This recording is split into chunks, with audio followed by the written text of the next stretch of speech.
Good morning, everyone. Jan, thank you so much for that very gracious introduction, and thank you to Holy Ground for hosting this event and for what you do. We appreciate all that you do to shelter and mentor homeless, pregnant, and parenting young mothers and their children in Palm Beach County. I don't know how many of you followed the campaign for mayor, but I did have the occasion to tell my personal story, and it does involve, I am I'm the proud child of an unwed teenage mother. I grew up in Wichita, Kansas, and my mother had moved to the large town or large city of Wichita from a place called Cushing, Oklahoma. Now, how many people are here even heard of Wichita, Kansas? Y'all lying, quit it. Come on now. And I appreciate that, since the mayor, that you would say that. But now, how many of you been to Wichita? All right, that's what I'm usually used to saying, right? Anyway, my mother was a very smart woman. She graduated from high school in Cushing, Oklahoma, when she was 16 years old. And so Wichita to her was the big city. And there was a college there, Wichita State University, which is still there. And so she went up to Wichita to start college. And stayed with her father, who was a janitor at Boeing Aircraft. Her father had an 8th grade, my grandfather had an 8th grade education. So my mother starts college, 17, and let's just say that if you looked up bad boy in the dictionary, there was my father's picture. He was the extreme opposite of my mother. He was a high school dropout. He hung out at the pool halls. He was a pool hustler, pretty good pool player. Wore his cigarette pack in his t-shirt sleeve. And my mother, she was just here for the swearing in. She came in with 2 sisters. And they told the story for fun. In Wichita, they would hop in my father's car and they would find a lake that had frozen over, and he would drive as fast as he could and just pump on the brakes, and they'd spin around, spin around, spin around. That's crazy, but that's what they did for fun as teenagers. Anyway, nature took its course, and lo and behold, she got pregnant with me. So she drops out of college and goes to work as a maid, literally as a maid, and to put food on our table. So here I am now, mayor of what I think is the greatest city on earth. I'll claim that, and I've been honored by the citizens of West Palm Beach to assume this position. I tell that story, now she wasn't homeless, she was staying with her father and eventually moved in. We lived in the basement apartment of our pastor. But I tell that story because it really is only in America. And I'm proud to say that she was here, as I previously mentioned, when I got sworn in as mayor. So your work is so important because you never know which child of one of those mothers might be mayor.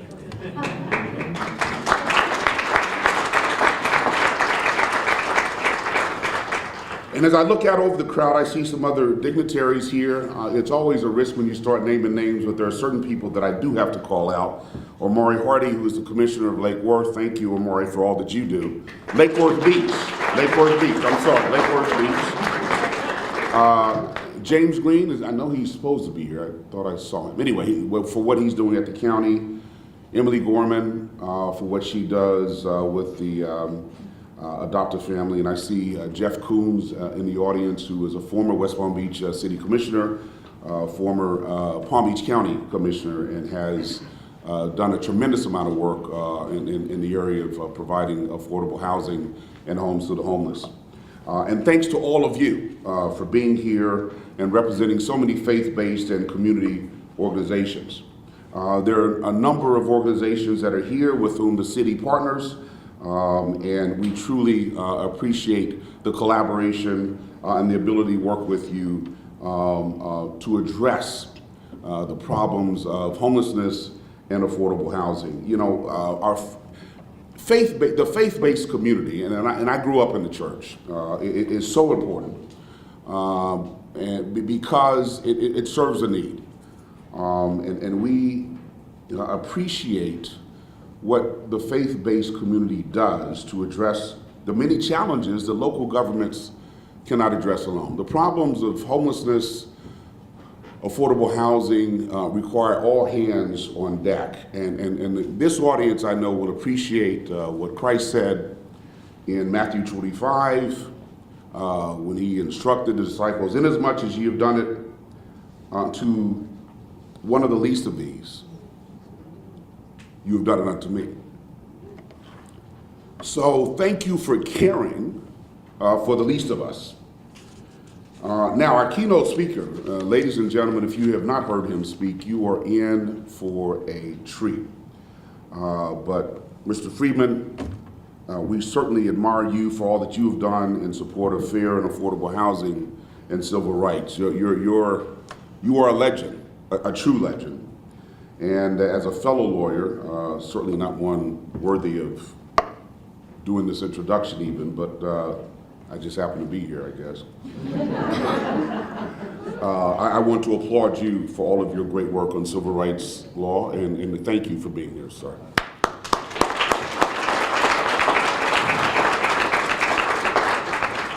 Now, all of you here, I'm preaching to the choir, I know, but it's so important for us to recognize that fair and affordable housing is an issue in the West Palm Beach community, in our broader Palm Beach County community that must be addressed. I don't care if you live in Washington, West Palm Beach, or even small town Wichita, Kansas, where I was raised, it is an issue.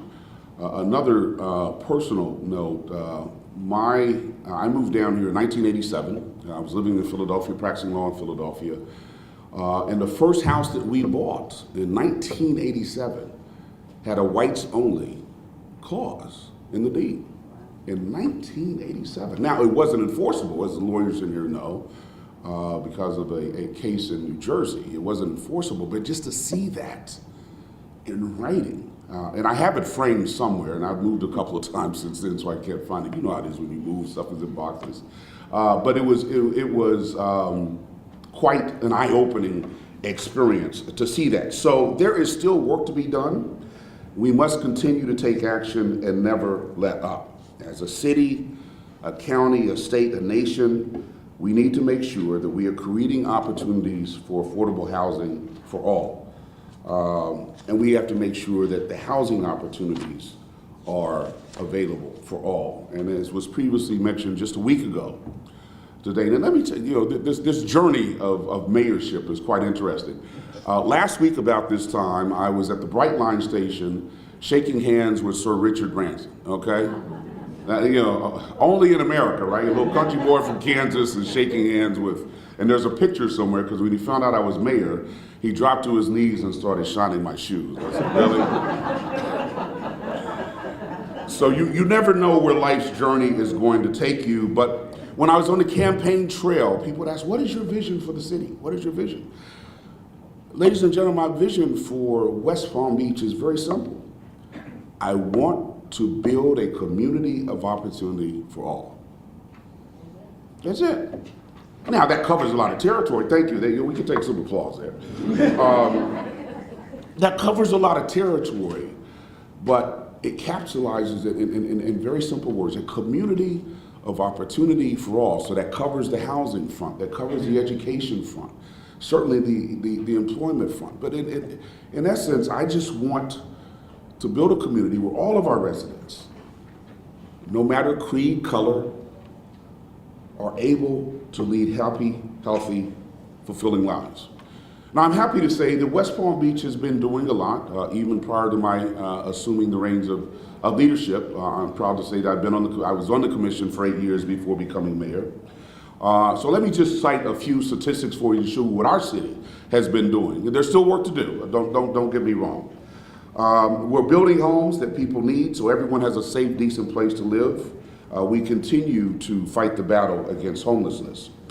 We have a tremendous housing and community development department that has done and will continue to get people in homes. Over the last 5 years, We have built 572 new units of affordable rental housing serving the elderly, homeless, and families throughout West Palm Beach. At least another 51 new homes have been constructed or are under construction that will be providing affordable home ownership opportunities to new homeowners. And then we have dozens of other affordable rental and home ownership housing units that are in various stages of pre-development and will come online in the next 2 years. Now, we are also working with many of our partners in the private sector to connect our homeless population to resources to ensure that their basic needs are met, whether it is housing, employment, or health care. We've established a homeless peer outreach teams partnering with Lord's Place, which will provide street outreach to the homeless and help engage them in available services, including substance abuse recovery, mental health services, and housing and employment services. As you all know, people are homeless for different reasons, whether it is mental health issues, substance abuse issues, or sometimes they just hit upon bad times. And we have found that through this peer outreach program, we're able to meet the homeless where they are and try to identify why they are in that situation and then direct them to the resources that they need. Now, we created the West Palm Beach Housing Stabilization Program in our city.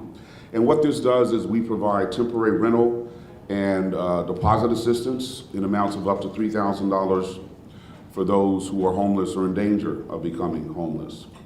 We have a youth homeless prevention program working with youth 18 to 24, partnering with Vita Nova, and this is right on Australian Avenue in our city, and that provides outreach and support services to young adults who find themselves homeless. And then we have our Vickers House, which also provides outreach, support services, referrals, and housing placement for the homeless and elderly. And last year's budget, we spent over $4 million addressing the needs of the homeless, and I'm proud that we have invested that much, whether it was building homes directly or investing in agencies or providing grants and money to agencies that do provide services to the homeless. And we also have a Homeward Bound program. We have a full-time police officer dedicated to addressing the issue of homelessness and several other outreach efforts. So West Palm Beach is doing its part. As I said, in my vision is we want all of our residents to achieve their true potential, no matter what their background and circumstances might be. We want every generation to do better than the last. And having fair and affordable housing is certainly key to that. So we're working hard, and we will continue to work hard. We are standing shoulder to shoulder with all of you in here to address the problems of homelessness and affordable housing.